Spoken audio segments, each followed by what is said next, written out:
A lot of people aren't aware of your reputation, and they think we just get here for a jaw, and you aren't a financial expert, but you are, aren't you? I am. Yeah. Well, yeah, I think I am. Yeah.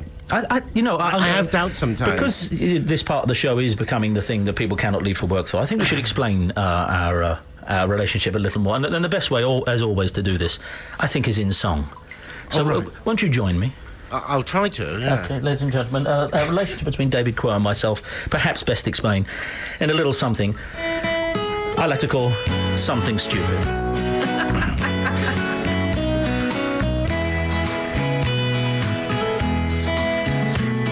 You come each day from Sarawak to tell us about the pound and what the Hang Seng will do. And I really do respect the time you put in on your stories, though I haven't a clue about performance figures, market share and footsie and some PLC in Amsterdam. And then I go and spoil it all by saying something stupid about a wolf man.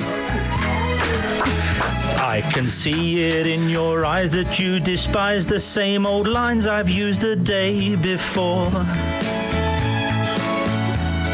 But David, can't you understand? I've never heard financial news this way before. You would tear down the New Forest to make tires, sell off landmines, and you'd eat the poor. We know Mrs. Quo's on Slim Fast, and you make your children save cash or sit on the floor. Yet somehow you're endearing, and your right-wing ideas sell us on some business plan. But then I go and spoil it all by saying something stupid about a wolf man. On Monday you revealed you once rang 1924 company, and you seemed so sad. And suddenly we realized that you are not so evil, just stark raving mad. The number 4, it panics you. You've flown without a plane, and unions you would ban. And then I go and spoil it all by saying something stupid about a wolf man. A wolf man. A wolf man. A wolf man. Thank you very much indeed, everybody. Thank you very much indeed. I think that best describes our relationship. That's Mr. David Quo, the world's leading financial expert. And we can find David on the Motley Fool website, where he wears his other hat as, of course, a deep bass baritone. Good morning, everyone. Away you go, away you go. I've got to tell you, this moment of high fast. Is the clock fast? Yeah, so we can just about do this. I might need the glissando for this. So I'm home yesterday. I went into my record room. As you can see, I was in there going around some of my miscellaneous and comedy things and bits and pieces. Now, the record room's quite narrow. It's a long, narrow room lined with albums, and it's very, very good, very delicious. So, anyway, I was standing just in the kind of doorway going to the nearest rack along here, sort of leaning half in the room and half out of it. And the phone went. Now, bear in mind, and forgive me for this, but I'm wearing just a T-shirt, boxer shorts, and carpet slippers. I'm not well. So there's that. That's not the element of high fast. I told you Kappas don't wear shorts, didn't I? I'm wearing boxer shorts, a T-shirt, and carpet slippers. Right, okay. And I'm leaning around the door, going through a lot of LPs. And the phone went, right? And it made me jump for a second. I don't know why. And I immediately went for the phone. And as I did, the door handle went into the flies of my boxer shorts. And I was going so fast, it tore them off.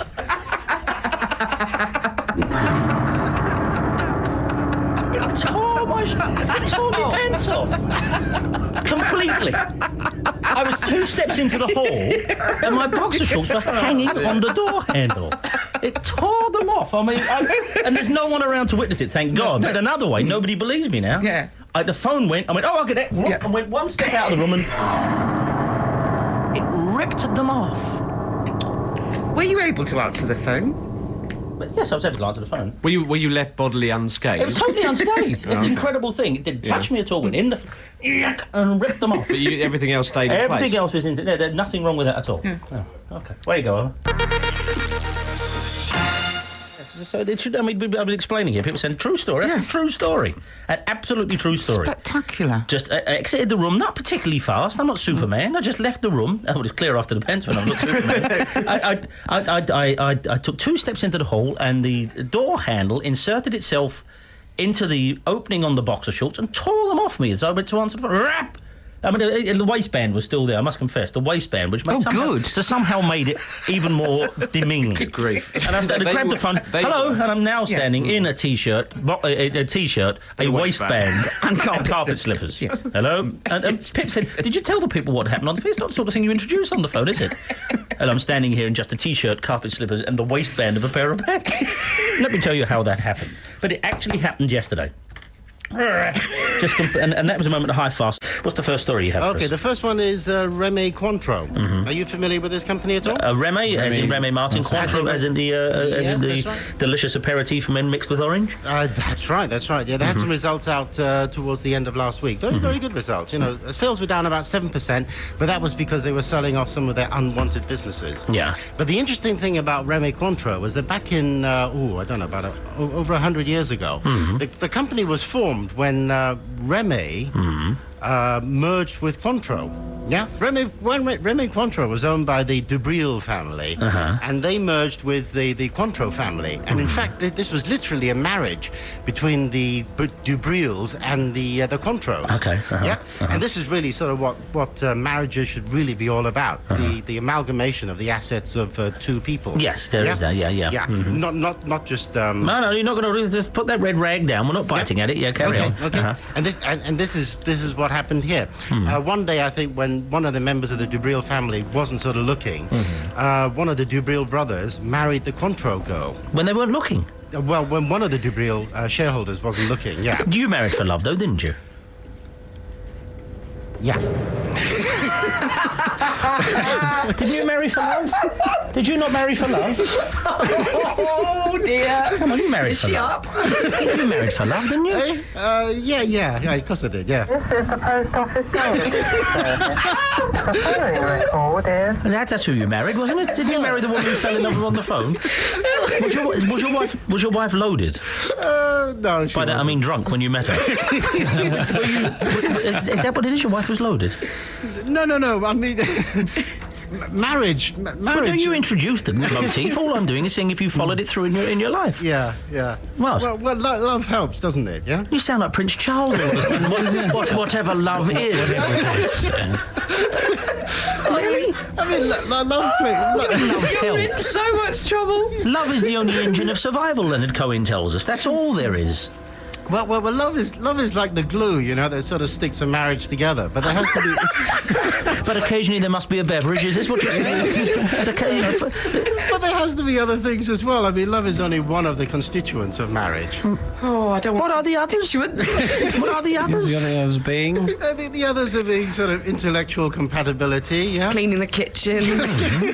Badly. I mean, the merger of assets and all kinds of things. Oh, dear. Yeah? Really? The merger of assets. What did you do? Did you get down on one knee and suggest a hostile takeover? Very good. Yeah. A merger of assets. Oh, dear. Well, it is. I mean, It's not a merger. No, you can't be serious. A lot of the time I don't think you're serious. This time you can't be serious. Tell me you fell in love with the Divine Mrs. Quote because you saw her and you heard bluebirds singing. There were birds on the hill and all of this. No? Yeah, okay. If you Oh, insist, isn't this awful? Isn't this the most dread The thing you ever magic is- heard? No, I mean, love obviously sort of plays an important part, but there are other aspects of marriage. Yeah, I know. Compatibility, and I mean, if the compatibility isn't there, I mean, love doesn't last forever, does it? Yes! You know, you may get to be a really old man and find out that sentence could end there, but you could and find out, yes, it does. Oh. You feel I'm sure you're love right. fades, dear. but money retains its luster. Yes, the asset merger. A merging of assets. Yes, an assets merger. Oh, dear. That's a very disappointing, you know. It is a very disappointing note. But it's a very realistic note. It's not a very realistic note It from your is. perspective only. It's simply not. Yeah. It isn't. You know, if No. had Mrs. Quo not been, heir to the Woolworths fortune, you would have passed her over. You would have passed her over, would you? No, I don't think so. No, I'm not saying. I'm not suggesting that at all. All I'm saying is that there are other things you have to consider. You have to make a checklist, and then just sort of Checklist? I know. just sort of make sure that all the items on that list are right. So let's go through that checklist very quickly. They would be what? One? Well, I mean, intellectual compatibility. That is very, very Okay, yeah, important. okay, there's that. Okay, go on. Yeah. There are physical attributes. Yeah. Brackets, huge Mazumas. Yes. Oh, dear. And solvency? Solvency is important. Yeah.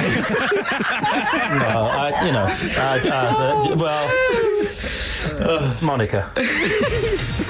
On 94.9 FM, this is BBC London. This is BBC London 94.9, London's radio station. Where you talk and London listens. With the best in London sport every weeknight from 7. BBC London. 94.9. Just try this. Just do this during this.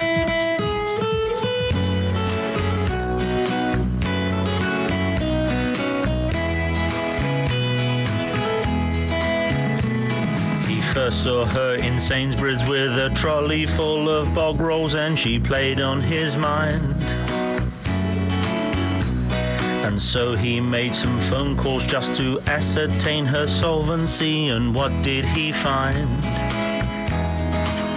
He found out she was sensible and rich and unromantic, and it nearly blew his mind. And then he goes and spoils it all by saying something stupid like "I love you." See, we'll do that to work that up for him. We'll work that up to him. Right? He turned out she was sensible and rich and unromantic, and then love just grew. And then it goes. I didn't read my own scribble at the end there, but there's a new all week now. We're going to delve into the foul rag and bone shop of the heart that is Mr. David Quo. If you missed it, he's marked with a spot. We note that one of our former studio guests here, the much loved Bill Wyman, is back in the press. Did you see this? Oh, I missed out. He's Tell to be a me. dad again at 66. Bill Wyman to be a dad again at 66, and I'm leafing through this here, and Bill's quote here, and this is a Who's the mother? Rocker's wife Suzanne, 43.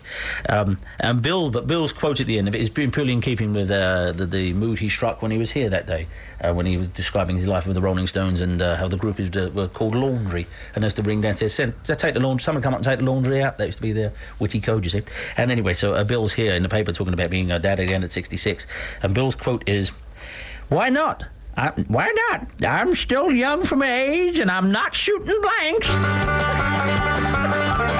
Yes, sir, I'm still young for my age, and I'm not shooting blanks.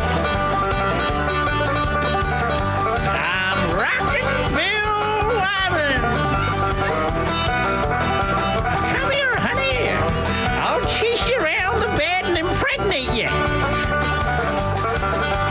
Thank you very much. That is now officially Bill Wyman's old geezer music. I'm not sure if that's the quote he's giving out. Why not? I'm young for my age. We're doing pets that don't do anything. If you've got pets or animals that don't do anything. We've heard about a dog that doesn't bark so far this morning. The Basenji. Here's Sheila in Eversley. Sheila? Hello. They've rather unkindly typed on the screen next to your name, "has a rubbish pet." No, it wasn't me. It was a friend of mine. Okay. I hope he's listening, because he should be thoroughly disappointed. What is it? His daughter was just gone 2, and she really, really wanted a fish. And he bought her a tin of tuna, and she kept it on her little bedside table for about a year before she realised there wasn't a fish in it. How old was she? So she was just gone 2, and he was convinced there was a fish in there. It was so awful. What a wretch! Why on earth? I mean, all right, you could explain. Mean. You could, there are various other ways. I mean, I don't know what era we're talking about here, but now you can buy pretend. You can cut up a cat carrot, can't you? And dip that in water and it looks a bit like a fish. A tin of tuna. It's so mean. And the sweet little girl put it on the side of her bed because she thought there was a fish in there. Because it had a fish on the label. Her pet was a serving suggestion. And she loved it every bit as much. And did she? She did love it. That's the kind of thing that makes people grow up to be, you know, the kind of people Lena Riefenstahl idolised. It's because her But parents... what kind of a mean daddy is that? I must say, it was not without a glint of admiration. The fella thought, I know what I'll do. And he went and splashed out on a tin of tuna and put it beside... Well, that's a wonderful story, Sheila. Sheila, are you in the Platinum Club? I am. Well, I would almost confer diamond status. I'm going to put it before when I meet the steering committee after the show, I'm going to say Sheila's call about the tin of tuna should confer diamond status on you. At the moment, thank you very much. Well, we don't know, it's not been rubber stamped. At the moment, you've only got tuna status, which is nothing at all. But Sheila, thank you very much. That's a tremendous call. Bringing a little modicum of decorum to our otherwise anarchic revelry, we have Amy LeMay with this week's Showbiz Tittle-Tattle Into the Abyss, A&E, highbrow, lowbrow, middlebrow, no-brow, roundup. What have we got? All angles covered. All angles covered. First of all, I thought I'd bring in a photograph of Glen Van Bargen for you to see. Would you like to have a look? First, but I think you should deliver yesterday how this came about before I enjoy the photo of Glen Van Bargen. Yesterday, of course, we had John Coleshaw in, the impressionist, the man who's giving Rory Bremner a run for his money these days. And we got around to the inevitable subject. Everyone can do an impression of one of their friends or a workmate and someone nobody else has ever heard of, but it's a really good impression. And you stepped forward and said about Glen Van Bargen. Now tell us about Glen. Well, Glen works for my dad as a plumber, and about 10 years ago, I borrowed $5 from him. $5? Yeah. Yeah, to go and get a sandwich, all right? Yep. Now, I subsequently, a few weeks later, left for England, never to return for 10 years. Haven't really seen him since, but I still owe this guy $5. And every time he sees a member of my family, he says, "Not for nothing, but next time you see your sister, tell her she owes me $5. That was the motif yesterday, and it was delivered in all kinds of manners by our guest. I think I didn't title it as Alec Guinness, but not for nothing. But the next time you see your sister, tell her she owes me $5. And that would be Alec Guinness saying those August words. Now, you've got a photo of the... I've got a photograph of him because I think this really brings together Why have you got a photo of Glen Van Bargen? I've got a photo of him because I've been working on a project about New Jersey called The Armpit of America. Okay. And to me, Glen Van Bargen is typical New Jersey. Okay. There you go. That's Glen Van Bargen? No, that's a WWF wrestler. Look at his hands, Mark. Look at those. Look at the man's hands. Good Lord. He looks like he's just walked out of League of Gentlemen. It looks like he should be sharing a cell with Pauline. My, look at the arms on him. See Pauline last night? Don't you want to kiss the twins goodnight? Imagine kind of Ralph Mouth, but inflated. On the website with that. I know we're stealing it. That's gone straight on the website. No. What a photograph. Put it on with a little sound file. You can go to the website to see the great giveaway of film characters and see your own names in various lists. You can see all the other mania and the clip-outs on www.bbc.london.co.uk/this show. But go there for all sorts of reasons, including the upcoming top 10 list of insects or saints. But number one reason you've got to go there, have a look at Glen Van Bargen. Whoa, man. He is heavyweight, isn't he? Is he straight? Yeah. I only say that because there's something about him that just looks like whatever way he chooses to be, that'll be fine by his victim. You know? Yeah. He's actually a really sweet guy. He's a massive Rolling Stones fan. He loves the Rolling Stones. Well, he's a massive anything fan. Whatever fan he is, he's massive general. That sentence ends there. That's right. There is some female hormone stuff going on there, isn't there? There is definitely some female hormone. No, I think he's just fat. The size of his hands. No, it's like the dried face. up. He's a working man. He's a plumber. Yeah, There's a bit of Come on. plumbing. I've lifted a pipe wrench up. It's not that heavy. I have brothers and sisters who work with their hands and have done for all their lives. Those hands. Look at them. Not for nothing. But next time you see your sister, tell she owes me $5. Yesterday, when we ended the show, we had Sylvia in Croydon. I said, Sylvia, That song you just sung is one of the greatest moments of radio history. That was brilliant. What time do you get out of bed every morning? She said 8 o'clock. I said, you're going to get up at 7 tomorrow, aren't you? And she said, OK, just to bring everybody again, the song she sang at school, she's never heard it before or since. Good morning, Sylvia. Good morning, Candyman. Thank you very much indeed. I appreciate more than you know the idea of starting your day early to put a pep and a bit of vim in everyone's step. Now, this song, before we go into it, tell us again about it and where did you learn it? I learned it at Kingsacre Primary School in Clapham. I must have been about 5. And who was your music teacher? Do you remember? I don't remember. That's I strange, remember my infant teacher was Miss Swan. But the music teacher specifically, No. usually Welsh. I don't know. They're usually Welsh. And this song is called what? Old Woman. It's called Old Woman. Now, when you came on the air, when you came on the air yesterday and said, I thought, OK, it's going to be an amusing story. It's probably an old lady who swallowed a fly. Probably Sylvia's giddy, a little drunk at this time of the morning, and she's just... But it comes on, and the key thing about it, before you perform it, tell everyone what the interesting thing about this song is. You have to sing it in 2 voices. You have to sing it in 2 voices. It's a call and response thing. Familiar with Cat Stevens' what's his Father and Son. Father and Son. Yeah. And it's a time to take it easy. You are young, that's your fault. There's so much you have to do. I can tell you, Father, now. He changes his voice then. Yeah. And Boyzone didn't have the courage for that. Now here comes Sylvia saying it's a great showbiz tradition because Sylvia, the song again is called Old Woman, yes? Yes, that's right.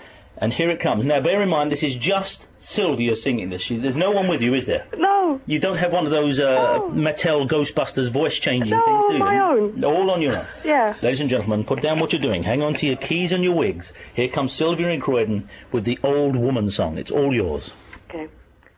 Old woman, do you want to marry me? Old woman, do you want to marry me? Speak a little louder, sir, I'm rather hard of hearing. Speak a little louder, sir, I'm rather hard of hearing. Old woman, Come on, everybody. What? Look at the tumult out in the street. People trying to... Just give me the old woman's bit again. Speak a little louder, sir, I'm rather hard of hearing. Just let us have that again. Okay. Speak a little louder, sir, I'm rather hard of hearing. You see, I can see the old woman. I can smell the old woman. She's about 80. I can see she's bent up. She's wearing a shawl. Yeah. She's got sensible shoes on, rather worn at the heel. Oh, she's got a little dog with her now. Isn't that strange? I can see the old woman. This is the old woman that Ken Nordine must have written. Ken, dear old Ken. Why don't I bring that in tomorrow? Well, it's a tremendous performance. You were taught that where again? At Kingsacre Primary School. It's a thing of beauty and a joy forever. Thank you, Dave. How often do you get a chance to sing that? Not often enough. Yeah. Well, see, I hope we can clip out you singing that because the old woman part of it. Because from now on, whenever anyone's a bit indistinct on the phone or it's a little low, we can put on the speak a little louder, sir. I'm rather hard of hearing. John Gong should put that on his show when people are being a bit. Put that on there, and we've got something. You have now become a radio legend, my friend. Thank you very much, Sylvia in Croydon. A terrific thing. Well done, Sylvia. That's a great thing.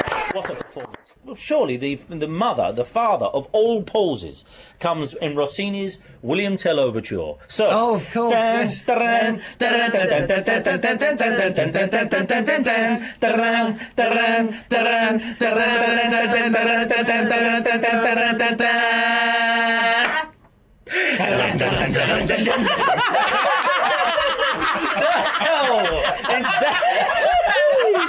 What a pause!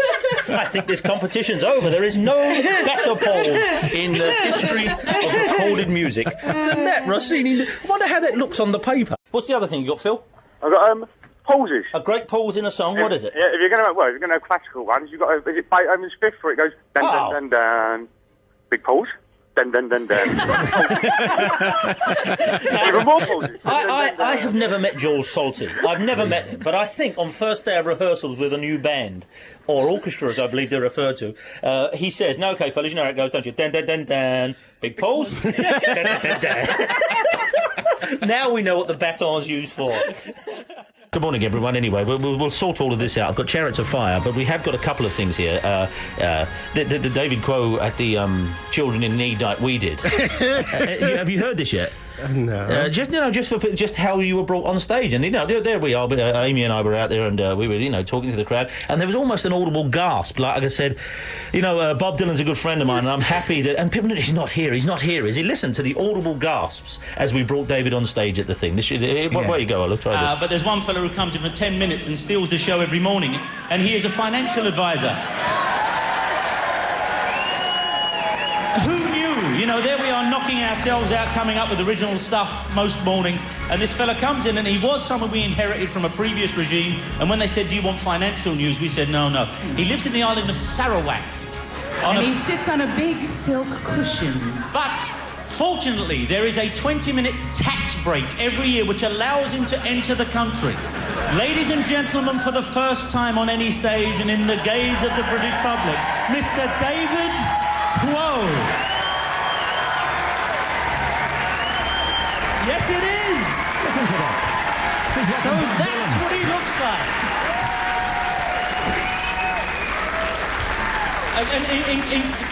In case you think this isn't, and I know a lot of you may not hear the show, may not think it is, in case you think this isn't, turn your back to me. This is how it works. Good morning, David. Good morning, Candyman. It's a tremendous moment, wasn't it, David? I'm saying everyone around has got lumps in their throat.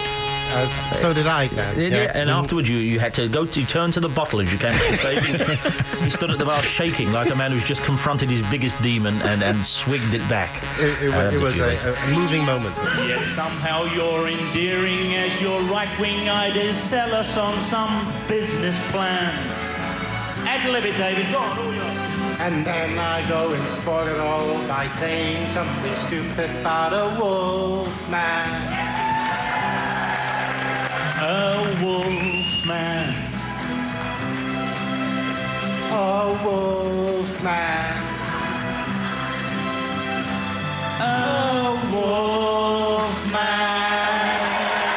David Quo, everybody. You know enough about me.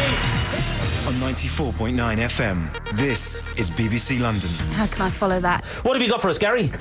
It's when I worked for a tea room. I don't want to give you the name because I might get in trouble. Go on then.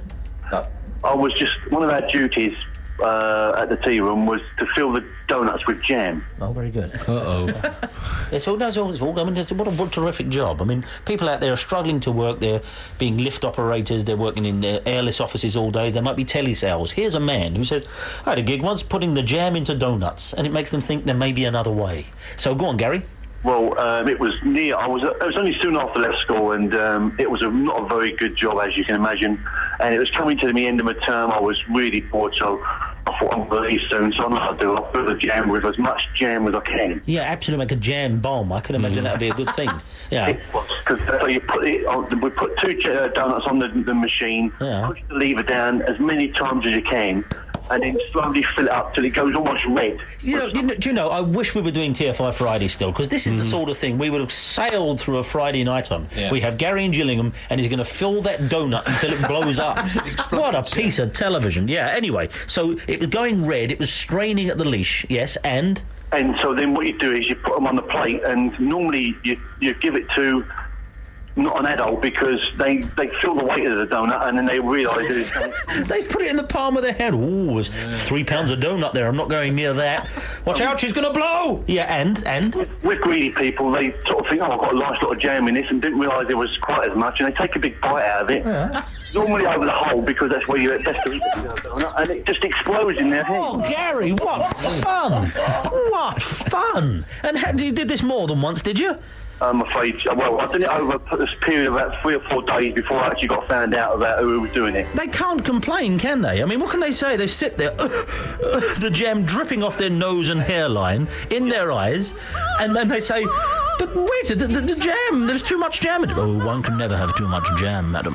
But it was full to the brim. Lucky to get it, madam. Please, everyone will want one. What a terrific thing. Gary and Gillingham, with fun, with food. So this morning we are doing... I've got a little restaurant story for you, Dan. When I was in Cuba and went into restaurants are quite rare in Cuba anyway. Went into this one restaurant, tablecloths hadn't been changed in about a year and a half. Very kind of dirty, but you take what you can get. So we sit down with my girlfriend. Waitress comes over and gives her a menu. And I said in my very bad Spanish, "Excuse me, can I have a menu as well, please?" Can I order that? Go on, how do you tell me I that? don't know. Oh, please, come on, it'll be funny. What do you Por got? favor, un menú para mí. Okay. Something like that. It's very bad Spanish. I don't really speak You talk Spanish. to me like I'm a judge of it. Okay. Yeah, go on. And she turned around and said, "No, you can't have a menu and you can't have dinner because you're fat enough already." What? No, well, you and I would never get a meal in town if that was the rule of thumb. Danny Kelly, who I know won't mind me telling this story. Danny Kelly is you and me put together. Did you get one? No, I finally got a menu, but she gave it to me very begrudgingly. This is also in the country where, they have those beastie taxis. Yeah. Bicycles with a little cab attached to the back. And we wanted to take one of these back to our hotel. And I said in the beginning, before we got in, how much is it going to cost? And he said, $1. So we get in, he takes us, the meantime, he's pedaling and all of his friends are laughing at him. We get to the hotel and he says, no, that's not $1, it's $2. I said, why is it $2? He said it was $1 back there. He said, well, it's $2 because I had to pedal harder. See, Amy, it's very good of you to tell these stories because, Amy and I, beer and beef gives a man shape. But Danny Kelly, who, of course, as stands in on the show and around, Danny's you and I put together, I'm saying, and Ola. We can throw Ola in there too. It's you, me and Ola shoved together, Danny. And he was in a pub in the West End, and Danny's a little less generous about the stories like you've just said there. He said, "You know what happened to me last night?" I said, "What?" He said, "I was in that place, the Coffee House, do you know it, in Brewer Street, in Beak Street?" So I said, "Yeah, I know the pub." And he said, "Well, this fella, I don't know who he was, I've never seen him in my life before. He just came across to me and he was a tourist, and he came over to me and he said, 'How is it you are so fat?'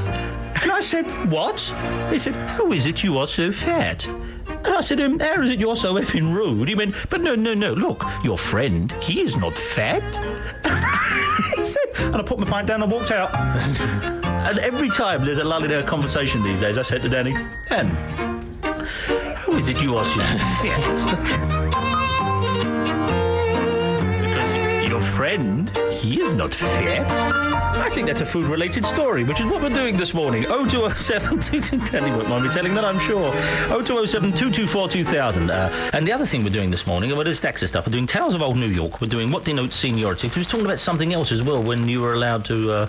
It's like Sonny. Oh, seniority. My dad, when he used to work for the civil service. Yes, go on. Well, he used to work for the civil service, and I can't remember what the names of the grades are, but there's kind of junior officer, senior officer, some kind of grades. And when he was there, he said that you started off working in the big office, with the sort of like the big typing pool office, and then as you moved up to the next grade, you got a little sectioned off bit office with a door for yourself. And if you were in the junior grade, your office was 12 feet by 12 feet, and you had a desk which had one drawer in it and a chair which didn't swivel. Oh, it didn't swivel. Yes, right. Chair that didn't swivel, and a rug rather than a fitted carpet. Okay. And then when you moved up to the next grade, you had a desk with two drawers in it, a chair that did swivel, and a fitted carpet, and the office was 14 by 14. And if it ever got to the situation where they had too many juniors and they had to use a senior person's office, which happened, you'd go in, sit down in your senior thing and think, oh, I've got a bit of a senior office going, even though I'm a junior. Somebody would come in and nail one of the drawers shut. So you couldn't use it. And then untack the carpet from the walls and fold it back so it wasn't fitted. Put a partition in 2 feet along one side and bolt the chair so it wouldn't swivel. De-swivel the chair. That's it. One of the greatest things ever, really. And bolt the chair. Only in England. So this I'm doing now, and I'm going away from the microphone, I'm coming round again, and I just swivel all the way, and I'm, here, watch out, folks, as much as I like, I'm coming round again. Then that wouldn't be allowed. That would be bolted. No, absolutely not. They'd come and bolted, because then the seniors would get angry because... Of course, saying, this guy... What's this junior doing? And the other juniors would get angry because... How long has O'Donnell been with us? Oh, about 3 years now. I saw him swivelling in a chair yesterday. Oh, you can't have done. You can't. I swear to you, I looked through. He didn't know I was looking at him. He didn't know I was looking at him. And I'm telling you what, if I see him swivel again, I shall go in there and give him a rocket. I'll give him a rocket. And that's what we want to talk about today. Tiny little bits of seniority. I mean, of course, you got no disrespect. In fact, no disrespect to them. Our friends who work at McDonald's with their stars. Oh yeah. I don't know what's going on there, but they denote. They denote seniority. Yeah. I told you before of a friend of ours who died when we were quite young. Well, he was kind of a friend of mine, and he was laid out, and he was a good friend of my friend Lenny, and we went to see him laid out. And previous to his demise, Lenny had borrowed him his best mohair trousers, which were turquoise and gold mohair, which was very, very fashionable at the time.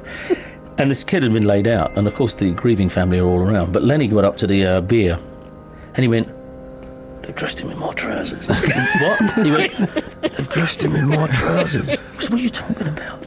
I borrowed him them trousers. They cost me 40 quid. Well, don't worry about it. Well, you don't worry, my trousers. Did they take them off before they go?" I said, "No, they don't. They screw it down and he's away. They cost me 40 quid. I only wore them once. He borrowed... Do you think I should tell his mum they're my trousers?" I said, "No, don't go over and tell his mum you're wearing the trousers." Now, I'm telling you, that's absolutely true story. Buried in Lenny's trousers, he only worn once. I said, "Is it your belt?" "No, it's not my belt." "And it's not my belt." And then John Allen turned up and went, "That's my belt." He said, "Oh, don't you start." Buried him entirely in other people's... And I'm afraid it's a very delicate situation. Anyway, so you've been inside a coffin, David.